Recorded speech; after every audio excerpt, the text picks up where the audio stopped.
안녕하세요. 어느 날 상간녀가 남편의 아이를 임신했으니 헤어지라고 집까지 찾아온 기가 막히고도 뻔뻔한 이야기를 오늘 들려드리려고 합니다.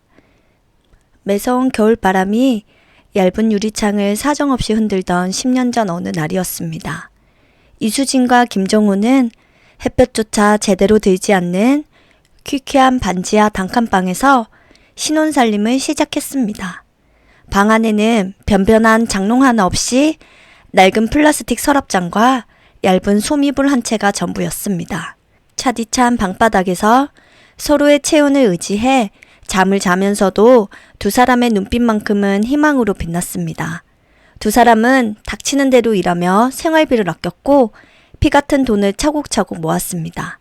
마침내 변두리 시장 골목에 낡고 좁은 상가에 작은 고깃집을 차리는 기적을 일궈냈습니다. 개업 전날 밤 페인트 냄새가 코를 찌르는 식당 바닥에 앉아 두 사람은 두 손을 굳게 맞잡았습니다. 수진아, 나 믿고 여기까지 와줘서 정말 고마워. 내가 당신 손에는 다시는 물 한 방울 안 묻히게 해줄게. 정호가 수진의 거칠어진 손가락을 조심스럽게 쓰다듬으며 목이 맨 목소리로 다짐했습니다. 수진은 남편의 진심 어린 약속에 가슴이 먹먹해져 눈물들이 글썽이며 고개를 끄덕였습니다. 그렇게 사랑 하나로 뭉친 부부의 치열하고도 억척스러운 식당 운영이 본격적으로 시작되었습니다. 수진은 매일 새벽 4시면 어김없이 자리에서 일어나 무거운 몸을 이끌고 도매시장으로 나갔습니다. 가장 싱싱하고 질 좋은 채소와 고기를 구하기 위해 찬바람을 맞으며 상인들과 실랑이를 벌였습니다. 무거운 식자재 상자를 양손에 든 채 비탈진 시장 골목길을 수없이 오르내렸습니다. 칼바람에 손등이 쩍쩍 갈라져 붉은 피가 스며나와도 수지는 묵묵히 주방 도마 앞에 섰습니다. 여보, 오늘 들여온 삼겹살 상태가 아주 좋아. 손님들이 씹을수록 고소하다고 칭찬이 자자해. 수진이 차가운 물에 언손을 호호 불어가며 밝고 씩씩한 목소리로 말했습니다. 정호 역시 쉴 틈 없이 좁은 홀을 뛰어다니며 굳은 일을 도맡아 처리했습니다. 매캐한 연기를 뿜어내는 숯을 피우느라 그의 얼굴에는 항상 검은 숟가루가 묻어 있었습니다. 손님들이 남긴 기름진 불판을 수십 개씩 닦아내느라 정호의 손목에는 파스가 떨어질 날이 없었습니다. 그럼에도 정호는 가게 문을 열고 들어오는 손님들을 향해 세상에서 가장 환한 미소를 지어 보였습니다. 어서 오십시오. 오늘 고기가 아주 좋습니다. 편하신 자리에 앉으시면 제가 불부터 바로 넣어드리겠습니다. 정호가 허리를 깊이 숙이며 쩌렁쩌렁한 목소리로 손님들을 반갑게 맞이했습니다. 수지는 배식구 창문 너머로 땀범벅이 된 남편의 뒷모습을 보며 코끝이 찡해졌습니다. 비가 새는 낡은 지붕 아래서도 두 사람은 불평 한마디 없이 서로의 어깨를 주물러주며 버텼습니다. 부부의 정직한 땀방울과 수진의 깊은 손맛은 배신하지 않고 서서히 빛을 발하기 시작했습니다. 고기가 맛있고 사장님 내외가 친절하다는 소문이 동네 사람들의 입에서 입으로 빠르게 퍼져나갔습니다. 비가 쏟아지는 주말이면 비좁은 식당 앞 골목에 우산을 쓴 손님들이 길게 줄을 서는 진풍경이 벌어지기도 했습니다. 테이블 5개로 시작했던 작은 고깃집은 하루 종일 눈코 틀 새 없이 바쁘게 돌아갔습니다. 여보, 저쪽 3번 테이블 불판 좀 빨리 갈아줘. 주방에 차돌박이 된장찌개 주문도 2개 더 들어갔어. 정호가 이마에 흐르는 땀을 소매로 거칠게 훔쳐내며 다급하게 외쳤습니다. 수지는 뜨거운 화구 앞에서 가쁜 숨을 몰아쉬면서도 정확하고 빠르게 요리를 완성해냈습니다. 부부의 하루는 늘 자정이 훌쩍 넘고 새벽이 다 되어서야 끝이 났습니다. 기름때에 찌든 앞치마를 벗어던질 힘조차 없어 가게 구석에 종이박스를 깔고 쓰러지듯 잠드는 날도 부지기수였습니다. 결국 밀려드는 손님을 두 사람의 힘만으로 감당하기 벅차오르자 부부는 새로운 직원을 채용하기로 뜻을 모았습니다. 오랜 식당 경력을 가진 주방장 박 씨와 손이 빠르고 싹싹한 홀 매니저 김 씨가 새 식구로 합류했습니다. 수지는 두 사람을 단순한 직원이 아닌 든든한 가족처럼 살뜰하게 챙겼습니다. 날씨가 많이 춥죠? 고생하시는데 퇴근하기 전에 따뜻한 국밥 한 그릇씩 꼭 드시고 가세요.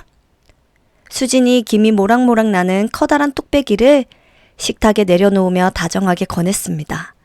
박 씨와 김 씨는 수진의 따뜻한 인심에 깊은 감동을 받았습니다. 사장 내외의 헌신적인 태도를 눈앞에서 본 두 사람은 식당 일에 더욱 몸을 바쳐 충성했습니다. 사장님, 사모님, 두 분 다 참 대단하십니다. 저희도 이 가게에 뼈를 묻을 테니 한번 제대로 키워봅시다. 주방장 박 씨가 앞치마의 끈을 단단히 고쳐매며 듬직한 목소리로 말했습니다. 매니저 김 씨 역시 환한 미소로 고개를 끄덕이며 강한 의지를 다졌습니다. 네 사람의 완벽한 호흡 속에서 식당은 날개가 돋친 듯 하루가 다르게 번창해 나갔습니다. 휴일 하루 없이 기름기를 닦아내고 숯불 연기를 마시며 달려온 지 어느덧 10년이라는 긴 세월이 흘렀습니다. 동네 외곽의 낡은 상가에서 시작했던 고깃집은 번화가 중심도로에 우뚝 선 3층짜리 대형 식당으로 눈부시게 성장했습니다. 직원 수도 10여 명으로 늘어났고 가게 간판에는 불이 꺼질 새가 없었습니다. 식당 건너편에 자리한 고급 대형 아파트를 매입하여 이사하던 날 부부는 넓은 거실 한가운데에 서서 하염없이 눈물을 흘렸습니다. 수진아, 정말 고생 많았어. 10년 동안 당신이 불평 한마디 없이 주방에서 버텨준 덕분에 우리가 이만큼 살게 된 거야. 정호가 넓고 쾌적한 거실 창밖을 내다보며 수진의 어깨를 꽉 감싸 안았습니다. 수진은 커다란 유리창 너머로 환하게 빛나는 자신들의 고깃집 간판을 바라보며 남편의 넓은 품에 얼굴을 묻었습니다. 반지하 단칸방에서 시작해 10년 동안 흘렸던 서러운 눈물과 땀방울이 주마등처럼 스쳐 지나갔습니다. 모든 가구와 가전제품이 새 것으로 채워진 따뜻한 집 안에서 두 사람은 비로소 깊은 안도감을 느꼈습니다. 이사 첫날 늦은 밤 두 사람은 식탁에 마주 앉아 조촐하게 맥주잔을 부딪혔습니다. 은은한 식탁 조명 아래 비친 수진의 얼굴에는 과거의 억척스러움 대신 우아하고 평온한 여유가 가득했습니다. 수진은 다 마신 맥주잔을 조심스럽게 내려놓고 오랫동안 마음속 깊이 품어왔던 소망을 꺼냈습니다. 우리 이제 빚도 다 갚고 남부럽지 않게 살만해졌잖아. 나 너 늦기 전에 예쁜 우리 아이 하나 가졌으면 좋겠어. 수진이 테이블 너머로 손을 뻗어 정호의 두 손을 단단히 포개어 잡으며 간절한 목소리로 속삭였습니다. 지난 10년간 빚을 갚고 식당 일에 매달리느라 차마 입 밖으로 내지 못했던 소중한 꿈이었습니다. 정우는 수진의 따뜻한 손을 마주잡고 다정한 눈빛으로 그녀의 눈을 지그시 바라보았습니다. 당연하지. 당신 닮은 예쁜 딸 하나 나오면 소원이 없겠어. 내일부터 당장 유명한 병원부터 알아보자. 정우가 수진의 머리를 부드럽게 쓰다듬으며 빙글에 따뜻한 미소를 지어 보였습니다. 10년간 쉴 틈 없이 거친 풍파를 헤쳐온 부부에게 비로소 온전하고도 완벽한 행복이 찾아온 듯 했습니다. 수지는 남편의 다정한 약속에 세상을 다 가진 듯한 미소를 지으며 벅찬 가슴을 조용히 쓸어내렸습니다. 넓고 따뜻한 아파트 거실에는 두 사람의 작고 행복한 웃음소리가 기분 좋게 울려 퍼졌습니다. 이제는 더 이상 무거운 식자재를 이고 차가운 새벽 공기를 가르지 않아도 된다는 생각에 수지는 깊은 평온을 느꼈습니다. 따뜻한 보금자리와 든든한 남편, 그리고 곧 찾아올 새 생명에 대한 부푼 희망을 안고 부부의 밤은 아름답게 깊어갔습니다. 수지는 오랫동안 미뤄왔던 임신을 위해 유명한 산부인과를 찾아 본격적인 난임 치료를 시작했습니다. 40을 훌쩍 넘긴 나이에 시작한 시험관 시술은 수진의 체력을 바닥까지 갉아먹을 만큼 무척 고통스러웠습니다. 정우는 매일 배에 멍이 들도록 직접 주사를 놓으며 괴로워하는 아내의 모습을 보고 안타까움을 감추지 못했습니다. 여보, 당신 당분간 식당 일은 신경 쓰지 말고 집에서 몸 관리에만 전념해. 정호가 수진의 창백해진 두 손을 꼭 쥐며 진지한 표정으로 말했습니다. 수진은 남편의 따뜻한 배려에 고마움을 느끼면서도 한참 바쁜 식당 일이 계속 마음에 걸렸습니다. 자신이 빠지면 당장 주방과 홀의 균형이 무너질 것을 누구보다 잘 알고 있었기 때문이었습니다. 하지만 이번이 마지막 기회라는 의사의 간곡한 당부에 수진은 식당 업무에서 손을 떼기로 결심했습니다. 당신 혼자서 가게 일 감당하기 힘들 텐데 새로 홀을 봐줄 믿을 만한 사람 빨리 구해봐. 수진이 걱정스러운 눈빛으로 정호의 옷깃을 매만지며 차분하게 당부했습니다. 정호는 끄덕이며 걱정하지 말라며 가볍게 아내의 어깨를 토닥이고는 식당으로 향했습니다. 수진이 식당에서 빠지게 되자 빈자리는 생각보다 훨씬 크게 다가왔습니다. 당장 몰려드는 저녁 손님들의 주문을 감당하기에 홀 서빙 인력이 턱없이 부족했습니다. 사장님, 사모님이 안 계시니 홀이 너무 바빠서 손님들 불만이 이만저만 아닙니다. 매니저 김씨가 이마에 맺힌 땀을 닦아내며 다급한 목소리로 보고했습니다. 정우는 급히 구인 공고를 냈고 며칠 뒤 27살의 젊은 아르바이트생 최유라가 면접을 보러 찾아왔습니다. 유라는 화려한 화장과 짧은 치마 차림으로 나타나 단숨에 정호의 시선을 사로잡았습니다. 제가 고깃집 아르바이트 경험이 많아서 사장님 힘들지 않게 확실히 도와드릴 수 있어요. 유라가 눈웃음을 살살 치며 애교 섞인 목소리로 자신감 있게 말했습니다. 정호는 유라의 서글서글한 태도와 젊은 활기가 식당 분위기를 밝게 해줄 것이라 믿고 그 자리에서 채용을 결정했습니다. 유라는 출근 첫날부터 특유의 친화력으로 손님들에게 다가가며 빠르게 식당 일에 적응해 나갔습니다. 싹싹한 인사와 환한 미소 덕분에 단골 손님들도 유라를 꽤 마음에 들어 했습니다. 우리 가게에 아주 복덩이가 굴러 들어왔네. 정호가 홀을 부지런히 누비는 유라의 뒷모습을 흐뭇하게 바라보며 혼잣말로 중얼거렸습니다. 그 시각 수지는 텅 빈 집안에서 매일 정해진 시간에 약을 먹고 힘든 주사 치료를 묵묵히 견뎌내고 있었습니다. 호르몬 부작용으로 온몸이 퉁퉁 붓고 속이 메스꺼웠지만 수진은 아이를 품에 안을 날만 생각하며 고통을 참아냈습니다. 수진이 집에서 외로운 싸움을 하는 동안 식당 안의 공기는 조금씩 이상한 방향으로 흘러가기 시작했습니다. 사장님, 넥타이가 삐뚤어졌는데 제가 예쁘게 메어드릴게요. 유라가 다가와 정호의 셔츠 깃을 잡고 자연스럽게 몸을 밀착하며 다정하게 말했습니다.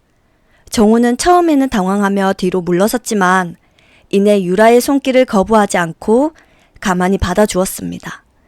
유라는 홀서빙이라는 본연의 업무를 넘어 정호의 넥타이를 고쳐매주거나 개인적인 심부름까지 자처했습니다. 정호가 피곤해 보일 때면 유라는 어디선가 피로회복제를 챙겨와 정호의 손에 직접 쥐어주곤 했습니다. 사장님, 요즘 사모님이 안 계셔서 혼자 너무 고생하시는데 이거 드시고 힘내세요. 유라가 정호의 팔을 가볍게 쓰다듬으며 콧소리가 섞인 목소리로 속삭였습니다. 정호는 젊고 예쁜 유라의 노골적인 호의에 점차 마음이 흔들리며 입가에 미소를 숨기지 못했습니다.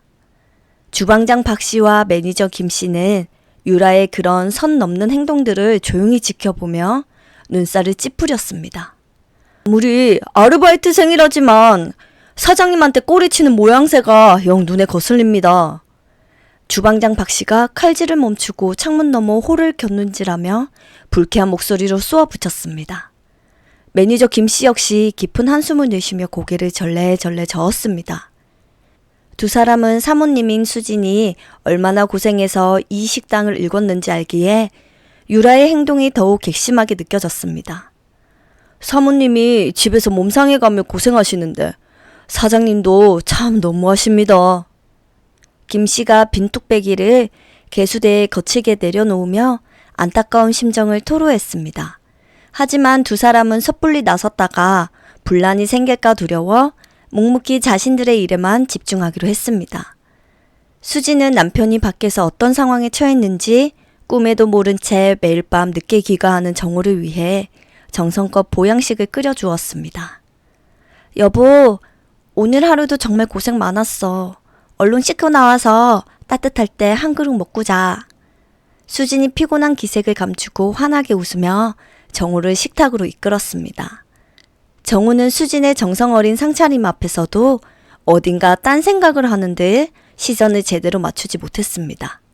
수진은 그저 남편이 혼자 식당 일을 도맡으느라 많이 지쳐서 그런 것이라고 굳게 믿었습니다. 당신이 요즘 너무 무리하는 것 같아서 내 마음이 다 불편해. 수진이 정호의 밥 위에 반찬을 올려주며 애틋한 목소리로 위로했습니다. 정호는 애써 웃음을 지어 보였지만 그의 머릿속에는 낮에 보았던 유라의 화려한 미소가 맴돌고 있었습니다. 식당은 수진의 빈자리에도 불구하고 유라의 활약과 정호의 관리 덕분에 겉으로는 아주 무탈하게 돌아갔습니다. 하지만 그 평온함 속에서는 수진이 10년간 쌓아 올린 견고한 성벽이 조금씩 소리 없이 무너져 내리고 있었습니다. 며칠 뒤 병원 진료가 평소보다 일찍 끝난 수진은 욱신거리는 배를 부여잡고 가벼운 발걸음으로 병원 문을 나섰습니다. 거리에는 따스하고 화창한 봄 햇살이 포근하게 내려앉았지만 그녀의 마음 한구석에는 홀로 고생할 남편에 대한 애틋함이 자리 잡고 있었습니다.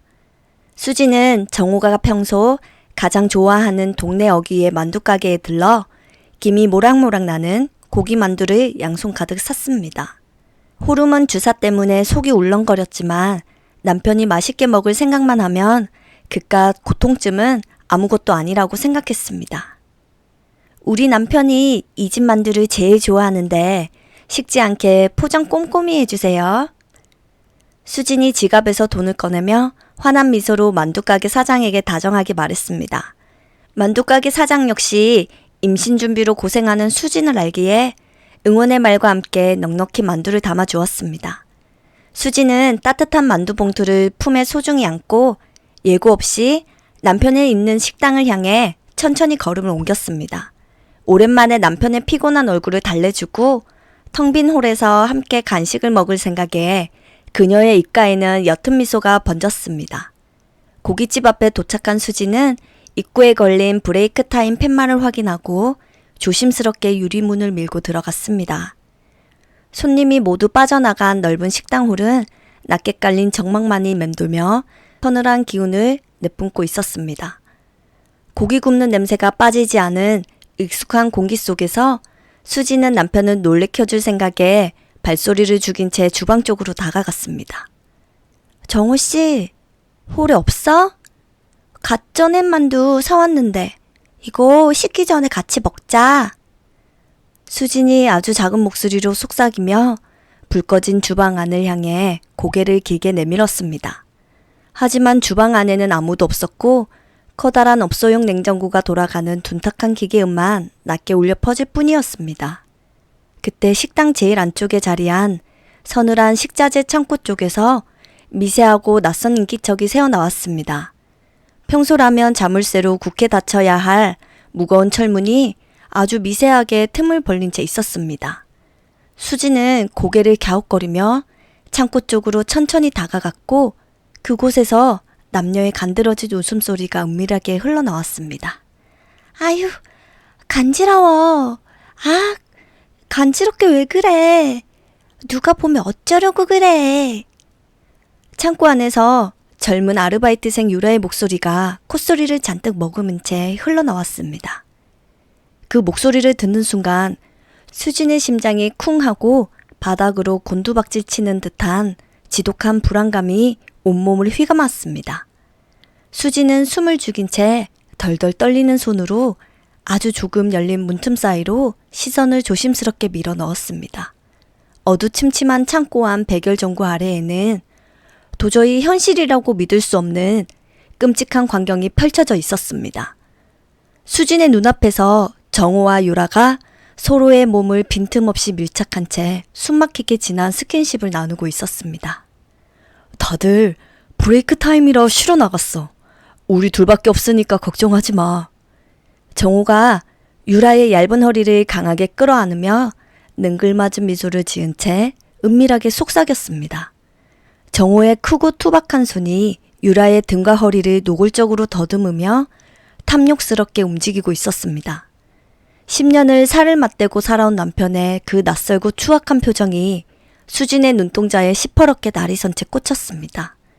순간 수진의 머릿속이 새하얗게 탈색되며 세상의 모든 소리가 아득한 심해로 빨려 들어가는 듯 했습니다. 그녀의 다리에 힘이 스르르 풀리며 품에 소중히 안고 있던 따뜻한 만두 봉투가 바닥으로 속절없이 떨어져 버렸습니다. 둔탁한 마찰음과 함께 갓 쪄낸 만두들이 차가운 시멘트 바닥 위로 형체를 알 수 없이 처참하게 쏟아져 내렸습니다. 너희들 지금 여기서 대체 무슨 짓을 하고 있는 거야? 수진이 사시나무처럼 몸을 떨며 창백하게 질린 얼굴로 피를 토해내듯 쉰 목소리로 내뱉었습니다. 바닥에 부딪힌 비닐봉투의 파열음은 고요했던 창고 안의 공기를 단숨에 날카롭게 찢어 놓았습니다. 밖에서 들려온 갑작스러운 파열음과 수진의 목소리에 놀란 두 사람은 뱀에 물린 듯 화들짝 떨어졌습니다.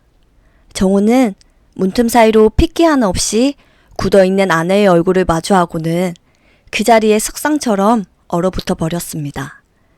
사색이 된 정호는 허겁지겁 흐트러진 옷 매무새를 매만지며 미친 사람처럼 창고 문을 쾅 열어젖히고 뛰어나왔습니다. 수진아, 그게 아니라 이건 다 오해야. 내가 다 설명할 수 있어. 정호가 덜덜 떨리는 양손을 허공에 마구 내저으며 다급하고 갈라진 목소리로 변명을 쏟아내었습니다. 뒤이어 걸어 나온 유라 역시 처음에는 당황한 기색이 역력했지만 이내 팔짱을 끼며 고개를 빳빳하게 쳐들었습니다. 믿었던 남편의 끔찍한 배신을 두 눈으로 직접 목격한 수지는 거친 숨을 몰아쉬며 비틀비틀 뒷걸음질 쳤습니다. 10년 동안 식당 바닥에 기름때를 닦아내며 헌신했던 자신의 청춘이 시궁창에 처박히는 듯한 모멸감이 해일처럼 밀려왔습니다. 버틸 힘조차 잃어버린 수지는 결국 차갑고 단단한 식당 바닥에 무너지듯 그대로 주저앉고 말았습니다. 오해? 오해라고? 내가 내 두 눈으로 똑똑히 봤는데? 어디서 감히 그런 더러운 입으로 거짓말을 해!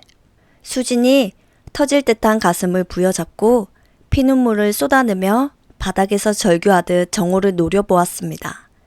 그녀의 붉어진 두 눈에서는 참을 수 없는 절망과 배신감의 눈물이 쉴 새 없이 흘러내려 창백한 뺨을 흥건하게 적셨습니다. 수진이 바닥에 주저앉아 짐승처럼 오열하자 정호는 파랗게 질린 얼굴로 바닥에 납작 엎드려 무릎을 꿇었습니다. 그는 양손이 발이 되도록 싹싹 비비며 자신의 추악한 외도를 덮기 위해 구차한 눈물을 짜내기 시작했습니다. 내가 미쳤었나 봐. 요새 너무 피곤해서 잠깐 정신이 나갔었어.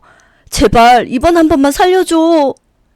정호가 차가운 바닥에 이마를 쿵쿵 찌으며 수진의 바지가랑이를 양손으로 꽉 부여잡고 처절하게 애원했습니다. 하지만 정호의 그 구차하고 더러운 변명은 수진의 찢어진 마음의 일말의 동정심 대신 거대한 구역질만 불러일으켰습니다. 주방 앞 홀에서 벌어진 요란한 소란에 근처에서 휴식을 취하던 주방장 박 씨와 매니저 김 씨가 황급히 뛰어나왔습니다. 두 사람은 바닥에 납작 엎드려 비는 사장과 넋이 나간 채 통곡하는 사모님, 그리고 불쾌한 표정으로 서 있는 유라를 번갈아 바라보았습니다. 상황을 단번에 눈치챈 두 사람의 얼굴은 순식간에 차갑게 굳어지며 걷잡을 수 없는 분노로 일그러졌습니다. 사장님, 이게 대체 무슨 더러운 짓입니까? 사모님 놔두고 지금 가게 안에서 뭐 하시는 겁니까? 매니저 김 씨가 주먹을 부들부들 떨며 핏대가 선 목소리로 정호를 향해 무섭게 소리쳤습니다. 주방장 박 씨 역시 혀를 끌끌 차며 살무사를 보듯 경멸스러운 눈빛으로 유라를 매섭게 쏘아보았습니다. 오랜 세월 동고동락한 직원들 앞에서도 수치심을 모른 채 당돌하게 서 있는 유라의 모습에 수지는 간신히 이성의 끈을 다 잡았습니다. 수지는 바닥을 짚은 두 손에 피가 통하지 않을 정도로 힘을 주며 비틀거리는 몸을 힘겹게 일으켜 세웠습니다. 그녀는 흐르는 눈물을 거칠게 닦아내고는 서리빨처럼 차가운 눈빛으로 오만한 유라를 똑바로 응시했습니다. 그 눈빛에는 지난 10년의 헌신을 조롱당한 조강지처의 피맺힌 분노와 단호한 결단이 시퍼렇게 서려 있었습니다. 너 그 더러운 앞치마 벗고 내 가게에서 당장 꺼져. 두 번 다시 내 눈앞에 띌 생각도 하지 마. 수진이 떨리는 손가락으로 식당 출입문을 가리키며 단호하고 서늘한 목소리로 지시했습니다. 수진의 살기 어린 경고에 유라는 흠칫 놀라 어깨를 떨더니 신경질적으로 앞치마를 벗어 바닥에 내팽겨쳤습니다. 유라가 구두굽 소리를 요란하게 내며 식당 밖으로 사라지자 넓은 홀에는 엎드린 정호의 거친 숨소리와 수진의 메마른 흐느낌만이 서글프게 울려 퍼졌습니다. 유라가 신경질적으로 앞치마를 내팽겨치고 식당을 빠져나간 뒤 수진은 넋이 나간 사람처럼 천천히 몸을 돌렸습니다. 바깥에는 어느새 먹구름이 잔뜩 끼어 금방이라도 굵은 비를 뿌릴 듯 하늘이 우중충하게 가라앉아 있었습니다. 정호가 계속해서 바닥에 엎드려 변명을 늘어놓았지만 그녀의 귀에는 더 이상 아무 소리도 들리지 않았습니다. 수지는 남편을 식당 바닥에 그대로 내버려 둔 채 비틀거리는 걸음으로 홀로 집을 향해 걸어갔습니다. 내가 미쳤어. 정말 잠깐 귀신에 쓰였던 거야. 당신 두고 딴 마음 먹은 적 절대 없어. 정호가 멀어지는 수진의 뒷모습을 향해 허공에 손을 뻗으며 다급하게 외쳤습니다.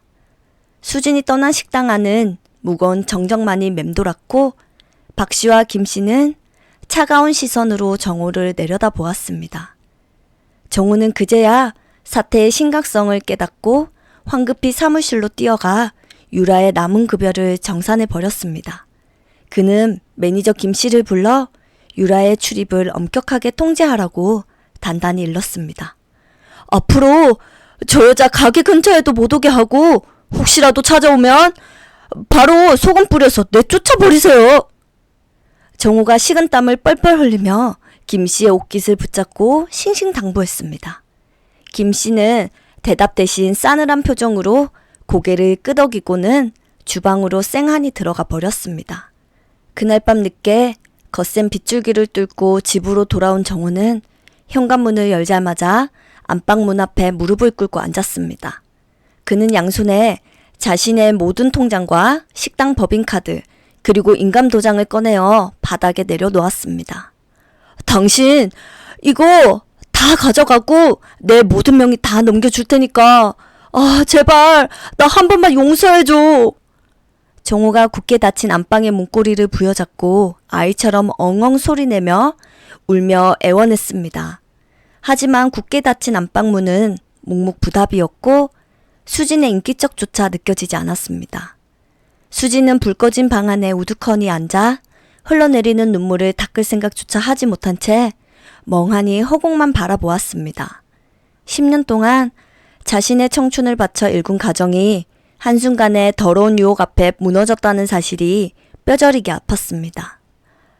내가 당신한테 어떻게 했는데 밥 먹을 시간도 없이 일하면서 이 집이랑 식당을 어떻게 키웠는데. 수진이 가슴을 주먹으로 치며 숨죽여 흐느끼다 갈라진 목소리로 중얼거렸습니다. 다음 날부터 정호는 평소보다 일찍 퇴근해서 수진이 하던 집안일을 모조리 도맡아 하기 시작했습니다. 그는 매일 아침 거실 바닥을 반짝거리게 닦고 수진이 좋아하는 반찬을 서툴게 만들어 식탁에 올려두었습니다. 밤이 되면 식탁에 앉아 눈물로 쓴 반성문을 방문 밑으로 밀어 넣으며 용서를 구했습니다. 여보, 내가 죽을 죄를 지었어. 당신이 죽으라면 죽는 신용까지 할 테니까 제발 내 얼굴 좀 봐줘. 정호가 문틈 사이로 편지를 밀어 넣으며 쉰 목소리로 처절하게 매달렸습니다. 하지만 수지는 며칠 동안 물 한 모금 제대로 넘기지 않은 채 칩거하며 남편의 사과를 철저히 외면했습니다. 정호는 수진의 마음을 돌리기 위해 주말 아침 일찍 예초기를 챙겨들고 수진의 친정 부모님 산소를 찾아갔습니다. 그는 땀을 비 오듯 흘리며 무성하게 자란 잡초를 말끔하게 베어내고 비석을 정성스럽게 닦아냈습니다. 장인어른, 장모님, 제가 못쓸 짓을 했습니다. 수진이 마음 한 번만 돌려주시면 평생 종처럼 모시고 살겠습니다. 정호가 산소 앞에 넙죽 엎드려 큰절을 올리며 서럽게 통곡했습니다.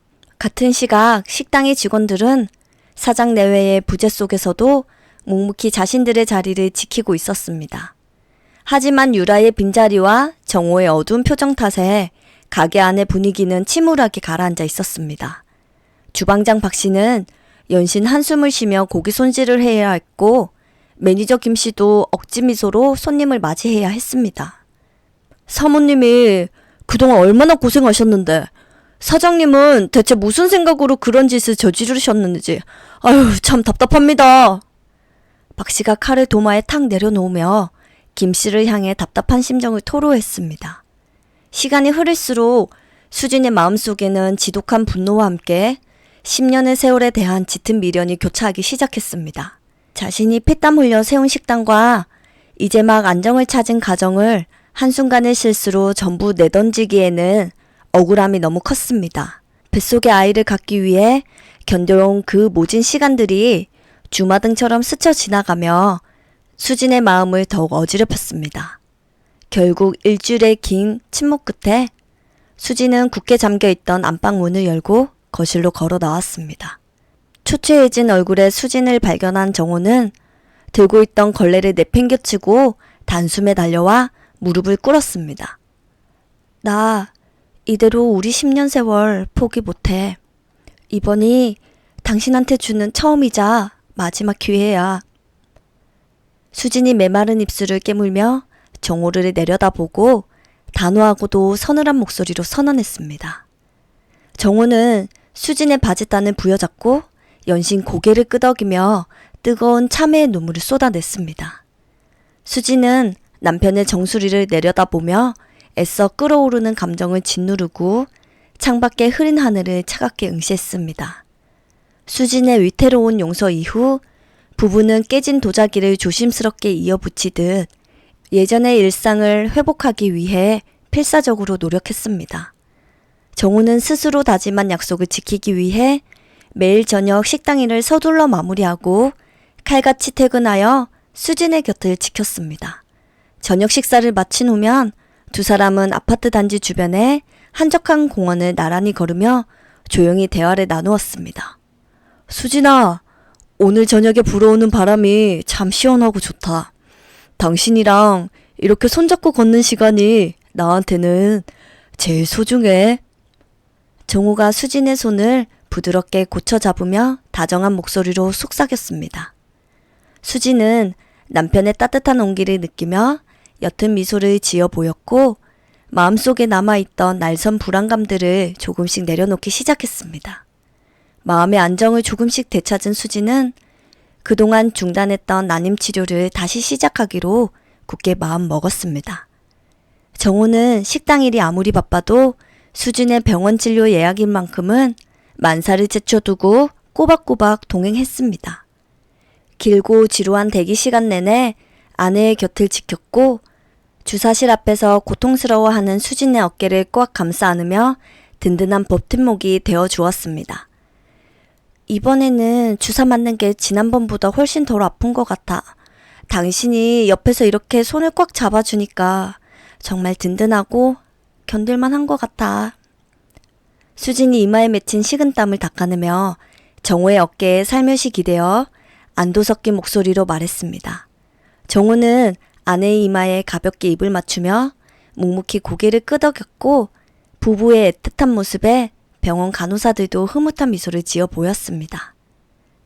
두 사람의 관계가 점차 안정되자 덩달아 식당의 분위기도 예전의 활기를 되찾기 시작했습니다. 수지는 몸 상태가 허락되는 날이면 틈틈이 식당에 들러 주방장 박 씨와 매니저 김 씨의 식사를 살뜰하게 챙겼습니다. 따뜻한 밥 한 끼를 직접 차려주며 그동안 마음고생이 심했을 직원들의 어깨를 다독여 주었습니다. 사모님이 이렇게 다시 나오셔서 맛있는 찌개도 끓여주시니 일할 맛이 절로 납니다. 우리 가게는 역시 사모님이 계셔야 제대로 돌아갑니다. 주방장 박씨가 구수한 된장찌개를 크게 한 숟갈 떠먹으며 밝은 얼굴로 너스레를 떨었습니다. 옆에 있던 매니저 김씨도 연신 고개를 끄덕이며 환하게 웃었고 수진도 오랜만에 소리내어 시원하게 웃어 보였습니다. 시간은 빠르게 흘러 어느덧 수진의 46번째 생일이 다가왔습니다. 정호는 아내를 위해 시내에서 가장 경치가 좋은 최고급 레스토랑을 몰래 예약하고 화려한 붉은 장미꽃다발을 준비했습니다. 은은한 촛불이 켜진 고급스러운 테이블 위에서 정호는 작은 보석 상자를 내밀며 진심을 담아 축하를 건넸습니다. 여보, 생일 정말 축하해. 앞으로 내가 10배, 아니 100배 더 잘할 테니까 우리 지난 일은 다 잊고 남은 평생 행복하게만 살자. 정호가 반짝이는 다이아몬드 목걸이를 수진의 목에 직접 걸어주며 애정이 듬뿍 담긴 눈빛으로 말했습니다. 수진은 눈시울을 붉히며 남편의 거친 손을 꼭 맞잡았고 그 순간만큼은 과거에 끔찍했던 상처가 모두 씻겨내려가는 듯한 기분을 느꼈습니다. 주변 이웃들과 식당 직원들은 비온 뒤 땅이 굳듯 두 사람의 금실이 예전보다 훨씬 좋아졌다며 입을 모아 안도했습니다. 수진은 남편의 헌신적인 태도를 보며 배신의 기억을 마음 한구석 깊은 곳으로 서서히 밀어 넣었습니다. 매일 아침 눈을 뜰 때마다 곁에서 곤히 잠든 정호의 얼굴을 보며 곧 찾아올 새 생명에 대한 희망을 조용히 품었습니다. 정호 역시 가정에 충실한 모범적인 남편의 역할을 완벽하게 수행하며 수진의 마음속에 남아있던 마지막 의심까지 말끔히 지워냈습니다. 마치 한 번도 깨진 적 없었던 견고한 유리창처럼 이 애써 꿰어 맞춘 평온한 일상이 영원할 것이라는 굳건한 믿음 속에서 몇 달의 시간이 평화롭게 흘러갔습니다. 화창한 주말 아침에 따스한 햇살이 아파트 거실 창문을 넘어 깊숙이 들어왔습니다. 수지는 남편이 출근한 뒤 베란다의 화초에 물을 주며 콧노래를 흥얼거리고 있었습니다. 그토록 바랐던 평온한 일상이 완벽하게 자리 잡았다고 믿었던 바로 그 순간 날카로운 초인종 소리가 고요한 집안을 요란하게 울렸습니다. 누구세요? 이 아침부터 누구지? 수진이 젖은 손을 앞치마에 대충 닦아내며 서둘러 현관으로 걸어가 인터폰도 확인하지 않은 채 문을 열었습니다. 현관문 너머에는 화려한 명품 가방을 들고 짙은 화장을 한 채 전 아르바이트생 유라가 턱을 치켜들고 당당한 표정으로 서 있었습니다. 수지는 예고 없이 나타난 불청객의 등장에 크게 당황하여 굳은 표정으로 현관문을 가로막아 섰습니다. 사모님, 오랜만이네요. 그동안 안방 차지하고 앉아서 안녕하셨어요? 유라가 수진을 위아래로 훑어보며 비릿한 조소를 흘리며 뻔뻔하게 인사를 건넸습니다. 수진은 어처구니 없는 인사에 입술을 굳게 다물었지만 유라는 수진의 어깨를 거칠게 밀치고 집 안으로 성큼성큼 걸어 들어갔습니다. 유라는 마치 자신이 이 집의 진짜 주인이라도 된 것처럼 넓은 거실을 천천히 둘러보며 거만하게 행동했습니다. 남의 집에 허락도 없이 함부로 들어와서 지금 뭐 하는 짓이야? 당장 나가지 못해? 수진이 주먹을 꽉 쥐고 끓어오르는 분노를 억누르며 단호하게 경고했습니다.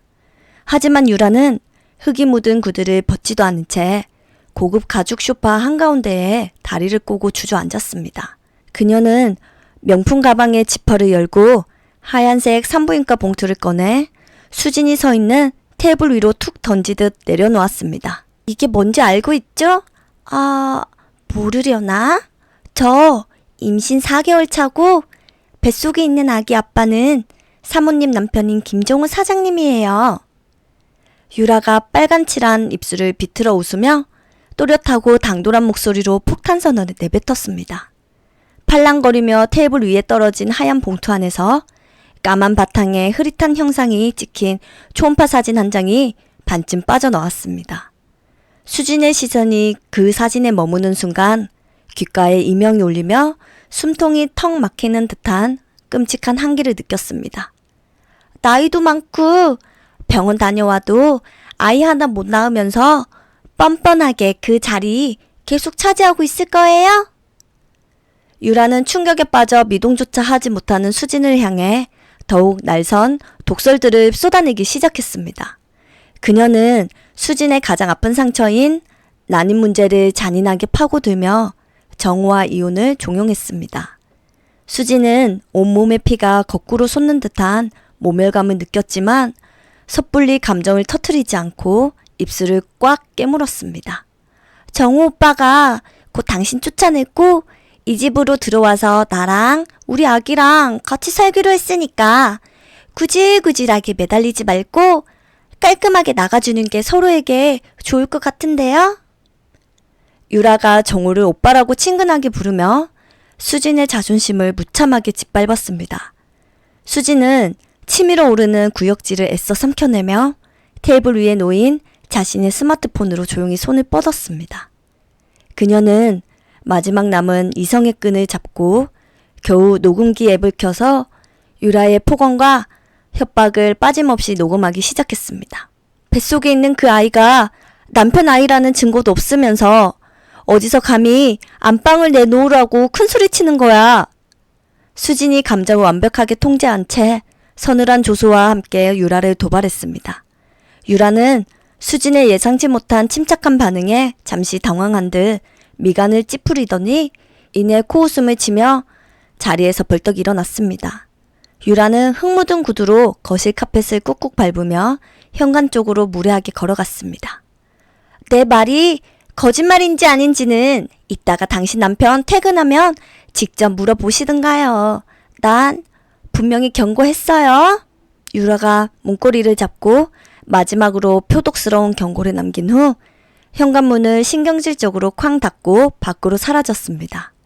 거실에 덩그러니 남겨진 수지는 팽팽하게 당겨졌던 긴장의 끈을 놓고 소파에 털썩 주저앉았습니다. 그녀의 차가운 시선은 테이블 위에 덩그러니 남겨진 흑백의 초음파 사진 위에 무겁게 내려앉았습니다. 요란한 구두 발소리와 함께 유라가 떠난 후 텅 빈 거실에는 무거운 정적만이 내려앉았습니다. 수지는 소파에 기대어 앉아 테이블 위에 내동댕이 쳐진 초음파 사진을 차갑게 내려다 보았습니다. 보통의 아내들이라면 남편의 두 번째 외도와 상간녀의 임신 소식에 혼절이라도 했겠지만 수진의 두 눈에는 눈물 한 방울 맺히지 않았습니다. 오히려 그녀의 입가에는 서늘하고도 계산적인 미소가 희미하게 번져가고 있었습니다. 수진은 자리에서 일어나 안방으로 들어가더니 화장대 가장 아래 칸의 깊숙한 서랍을 열었습니다. 자물쇠로 굳게 잠겨있던 작은 금고를 열고 두툼한 서류 봉투 하나를 꺼내어 거실로 돌아왔습니다. 그 봉투 안에는 지난 몇 달 동안 수진이 쥐도 새도 모르게 모아두었던 정우의 추악한 민낯이 고스란히 담겨 있었습니다. 결국 내 예상대로 여기까지 제 발로 찾아와 주었구나. 수진이 서류 봉투 안에 든 사진과 영수증 뭉치들을 테이블 위에 하나씩 펼쳐놓으며 나지막하게 중얼거렸습니다. 그녀의 단단한 목소리에는 일말의 흔들림도 없었습니다. 사실 수진은 정호가 식자재 창고에서 유라와 딩구는 짐승 같은 모습을 처음 목격했던 그날부터 철저한 반격을 준비하고 있었습니다. 정호가 바닥에 납작 엎드려 거짓 눈물을 흘리며 두 손을 싹싹 빌던 그날 밤, 수지는 식당 매니저 김 씨와 주방장 박 씨를 집 근처의 조용한 단골 카페로 조용히 불렀습니다. 창밖으로 굵은 빗줄기가 쏟아지던 늦은 밤, 두 직원은 비에 젖은 어깨를 털며 근심 가득한 얼굴로 카페 문을 열고 들어왔습니다. 늦은 시간에 쉬지도 못하게 불러내서 정말 미안해요. 제가 지금 두 분의 도움이 간절하게 필요합니다. 수진이 김이 오르는 따뜻한 차를 두 사람의 앞으로 밀어주며 간곡한 목소리로 입을 열었습니다. 김 씨와 박 씨는 수진의 초췌한 얼굴을 보며 가슴이 아픈 듯 깊은 한숨을 내쉬었습니다. 사모님 혼자서 얼마나 속이 썩어 문드러지셨습니까? 저희가 도울 일이 있다면 물불 가리지 않고 돕겠습니다. 주방장 박 씨가 찻잔을 두 손으로 꽉 쥐며 결연한 목소리로 대답했습니다. 매니저 김 씨 역시 고개를 강하게 끄덕이며 수진의 편에 서겠다는 의지를 확고히 보여주었습니다.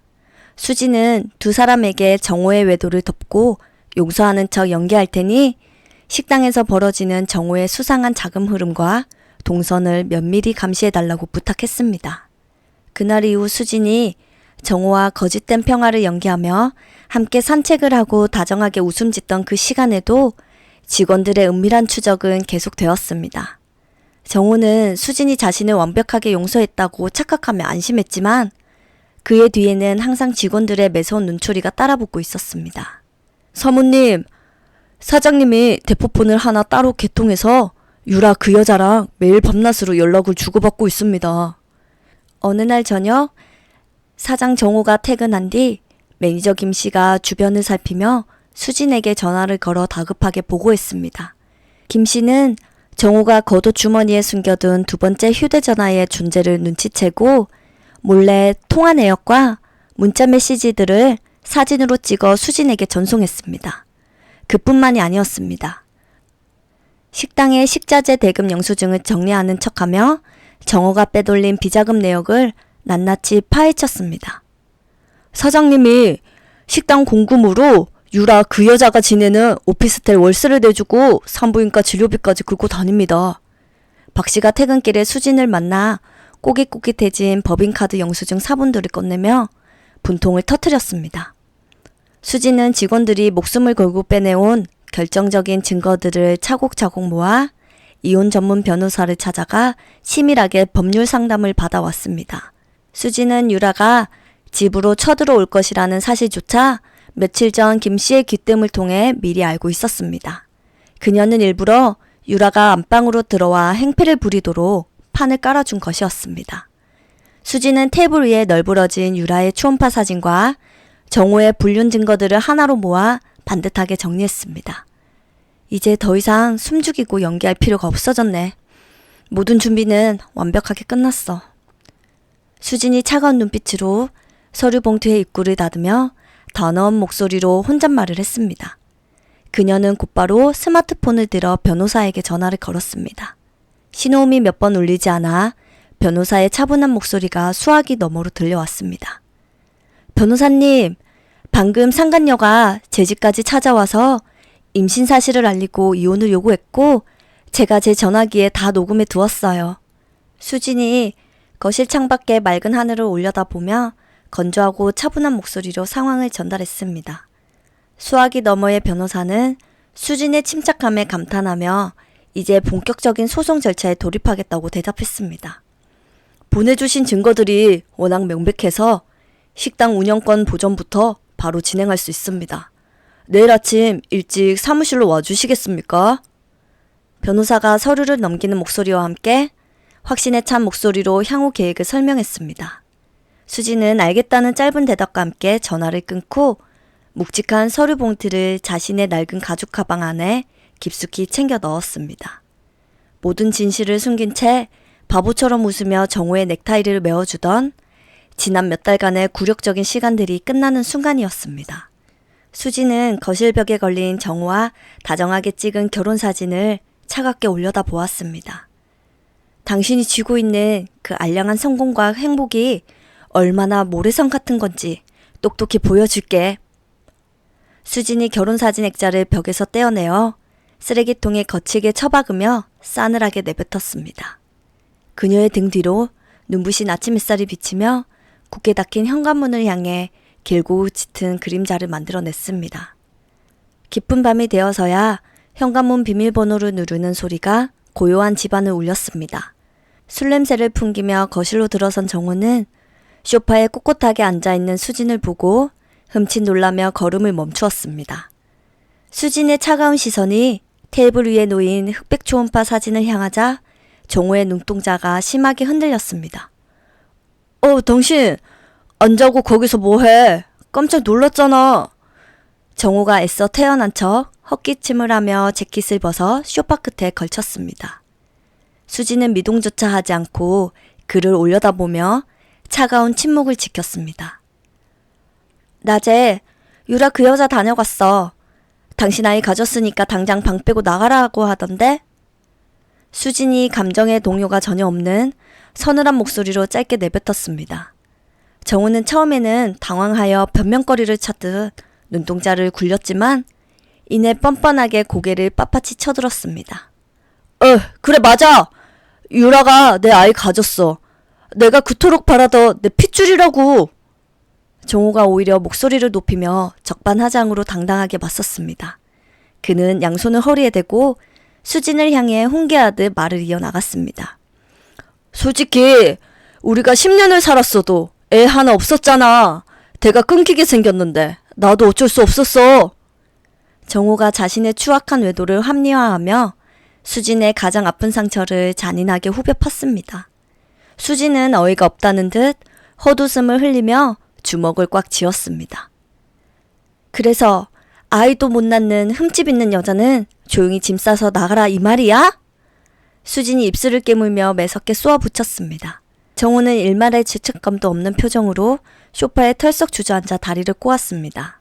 말이 나왔으니 하는 말인데 우리 깔끔하게 갈라서자. 내가 위자료 명목으로 변두리에 작은 전셋집 하나는 구해줄게. 정우가 선심이라도 쓰듯 거드름을 피우며 이혼 조건을 통보했습니다. 그는 식당의 모든 운영권과 재산은 자신의 것이라 굳게 믿고 있었습니다. 대신 식당이랑 이 아파트는 내 명의니까 당신이 미련 없이 포기하고 이혼 서류에 그냥 도장 찍어. 정우가 뻔뻔함의 극치를 달리며 수진에게 강요했습니다.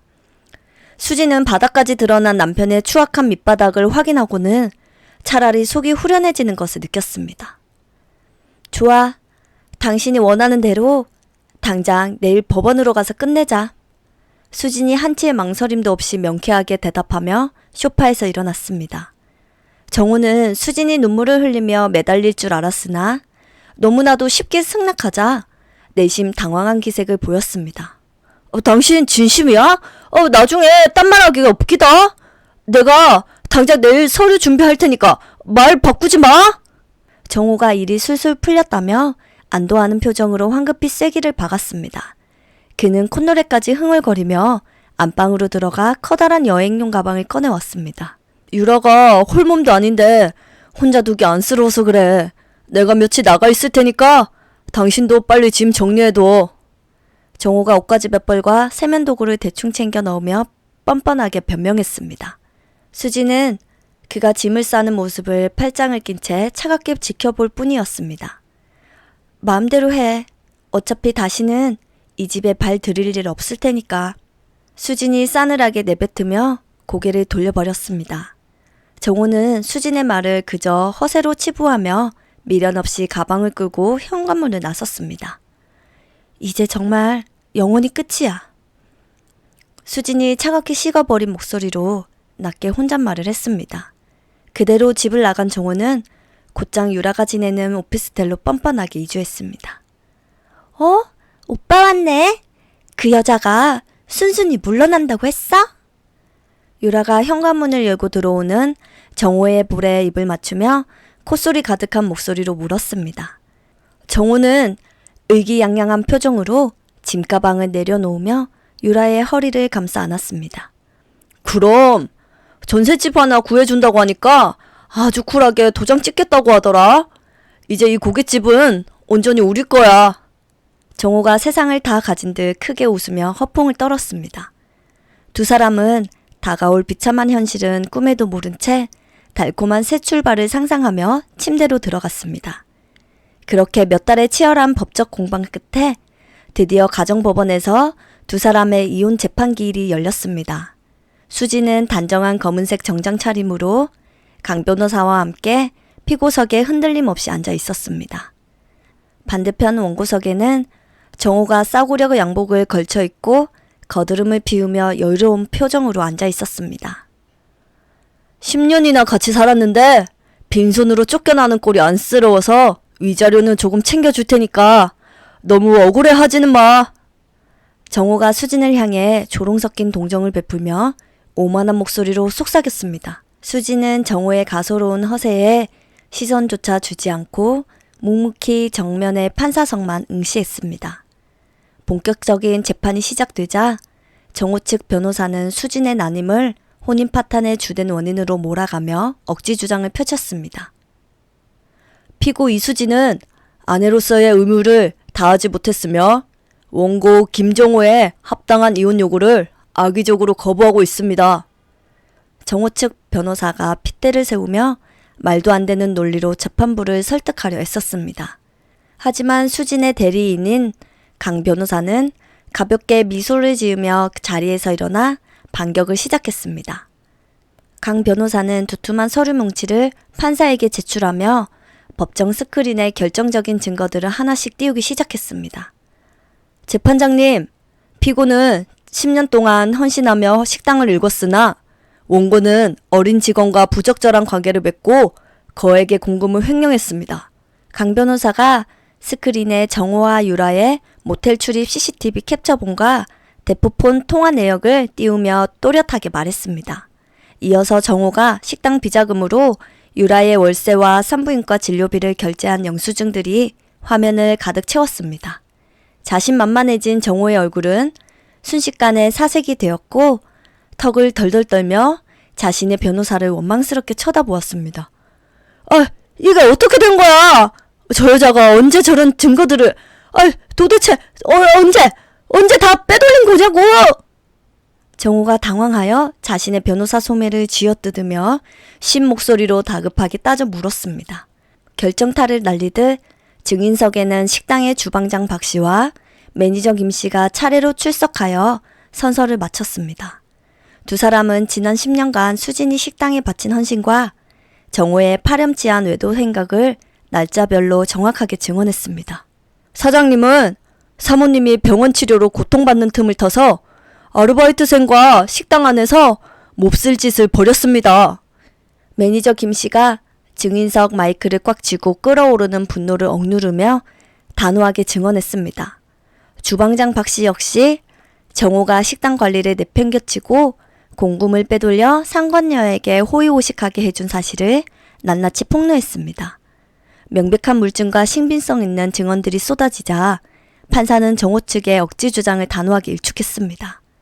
본 재판부는 혼인 파탄의 중대한 책임이 전적으로 외도를 저지르고 재산을 은닉한 원고 김정호에게 있음을 인정합니다. 판사가 묵직한 목소리로 판결문을 낭독하며 정호를 유책 배우자로 최종 선언했습니다. 이어서 판사는 정호에게 최고액의 위자료 지급을 명령하고 수진의 압도적인 기여도를 절대적으로 인정하며 식당의 모든 소유권과 자산을 수진에게 기속시켰습니다. 재판정 바닥에 털썩 주저앉은 정호는 믿을 수 없는 현실에 머리를 감싸쥐고 절망적인 비명을 질렀습니다. 말도 안 돼. 그 식당은 내 거야. 내가 사장인데. 어떻게 빈털터리로 쫓겨난단 말이야. 정호가 바닥을 주먹으로 내려치며 피눈물을 흘렸지만 굳은 표정의 법원 경위들에 의해 제지당했습니다. 수진은 재판 결과를 담담하게 받아들이며 강 변호사 그리고 자신을 도와준 직원들과 조용히 악수를 나누고 법정을 나섰습니다. 모든 것을 잃고 길거리에 나앉게 된 정호는 눈이 뒤집혀 그날 밤 수진의 식당으로 쳐들어갔습니다. 이 독한 년아, 네가 나한테 어떻게 이럴 수 있어? 당장 내 식당에서 나오라고! 정호가 술에 잔뜩 취해 고깃집 유리문을 발로 걷어차며 악을 쓰듯 소리쳤습니다. 하지만 식당 안에서 건장한 주방 보조 직원들과 김 씨가 뛰어나와 정호를 거치게 바닥으로 내동댕이 쳤습니다. 김 씨는 바닥에 나등구는 정호의 얼굴에 굵은 소금을 한 움큼 뿌리며 매몰차게 돌아섰습니다. 여기는 이제 사모님 단독 소유니까 한 번만 더 찾아와서 행패 부리면 바로 영업방해로 경찰에 신고하겠습니다. 김 씨가 싸늘한 경고를 남기고 식당 문을 굳게 닫아버리자 정호는 어두운 골목길에서 홀로 서럽게 통곡했습니다. 그로부터 몇 달의 시간이 흐른 어느 화창한 오후, 수지는 식당 사무실에서 장부를 정리하며 평온한 시간을 보내고 있었습니다. 그때 홀 매니저 김 씨가 조심스럽게 문을 열고 들어와 정호와 유라의 비참한 근황을 조심스럽게 전해주었습니다.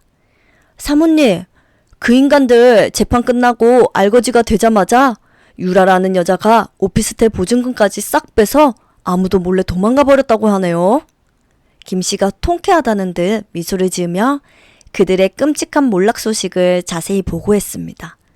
정호는 뱃속의 아이를 무기 삼던 유라에게 처참하게 버림받은 뒤 막대한 위자료와 빚을 갚기 위해 새벽 인력 시장을 전전하고 있다는 소식이었습니다. 공사판에서 흙먼지를 뒤집어 쓰고 일용직 노동자로 늙어가는 정호의 처지는 길거리의 개보다 못할 만큼 비참했습니다.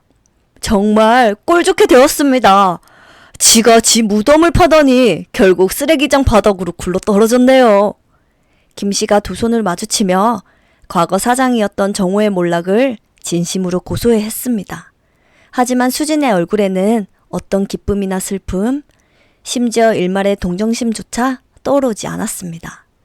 수진은 그저 김이 모락모락 피어오르는 따뜻한 찻잔을 들어 한 모금 머금고는 테이블 위에 소리 없이 내려놓았습니다.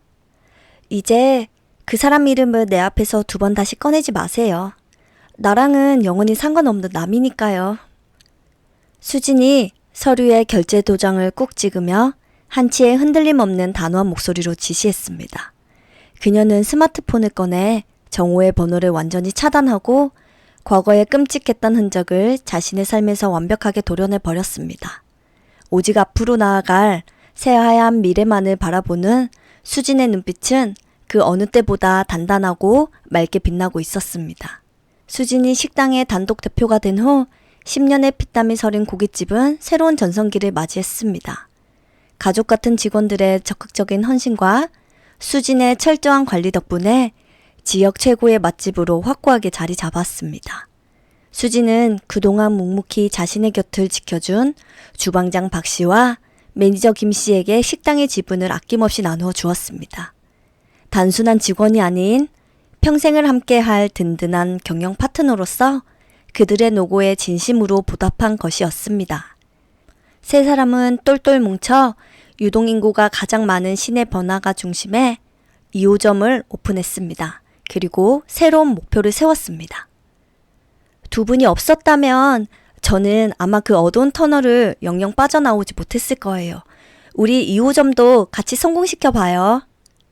수진이 2호점 매장의 넓은 홀 한가운데에 서서 두 사람의 손을 굳게 맞잡으며 벅찬 목소리로 말했습니다. 주방장 박 씨는 쑥스러운 듯 머리를 긁적이며 눈시울을 붉혔고 매니저 김 씨는 환한 미소로 화답했습니다.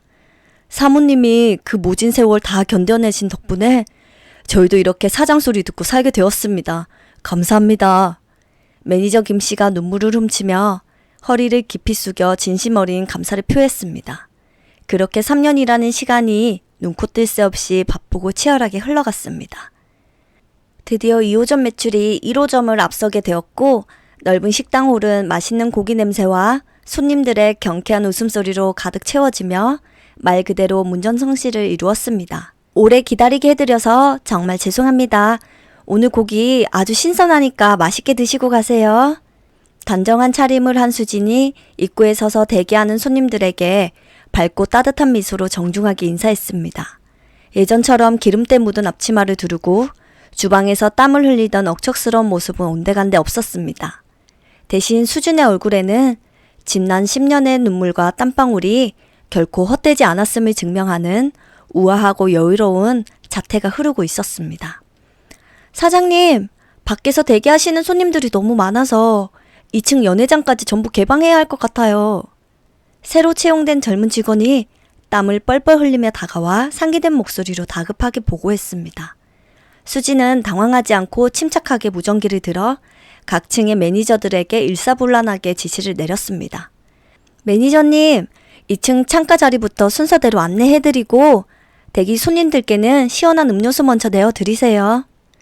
수진이 부드럽지만 카리스마 넘치는 목소리로 상황을 완벽하게 통제하며 프로다운 면모를 보였습니다. 바쁜 영업이 모두 끝나고 늦은 밤이 되어서야 직원들은 피곤한 몸을 이끌고 홀 한가운데로 모여들었습니다. 수지는 고생한 직원들을 위해 최고급 샴페인과 정성스럽게 포장한 선물을 하나씩 나누어 주었습니다. 여러분, 오늘 하루 다들 너무 고생 많으셨어요. 여러분 덕분에 2호점도 성공할 수 있었습니다. 감사합니다. 수진이 샴페인잔을 높이 들어올리며 직원들을 향해 진심을 담아 고마움을 전했습니다. 직원들은 수진을 중심으로 둥글게 모여서서 힘찬 환호성과 함께 단체 사진을 찍으며 2호점의 성공을 기념했습니다. 플래시가 터지는 순간 수진의 맑은 눈동자에는 배신과 상처를 딛고 완벽한 홀로서기에 성공한 확고한 자신감이 찬란하게 빛나고 있었습니다. 자정이 훌쩍 넘어 직원들이 모두 퇴근하고 텅 빈 2호점에는 수진 홀로 남아 있었습니다. 참 길고 험난한 시간이었지만 결국 이렇게 해냈어. 앞으로의 내 인생은 훨씬 더 눈부실 거야. 수진이 커다란 통 유리창 밖으로 반짝이는 화려한 네온사인을 바라다 보며 조용히 중얼거렸습니다. 한때는 남편의 배신으로 세상이 무너지는 듯한 깊은 절망의 늪에 빠지기도 했지만 어리석게 주저앉아 눈물만 흘리는 대신 당당하게 일어서서 자신의 권리와 행복을 스스로 쟁취해낸 수진 씨 사연이었습니다. 오늘 사연자님의 인생을 향한 따뜻한 응원 한마디나 어느 지역에서 이 사연을 듣고 계신지 댓글로 남겨주시면 저도 감사한 마음을 가득 담아 댓글로 다정히 인사드리겠습니다. 그럼 여러분의 삶도 어떠한 시련 앞에서 꺾이지 않고 결국엔 찬란하게 빛나는 결실을 맺으시길 진심으로 기원하며 다음 사연으로 만나겠습니다. 감사합니다.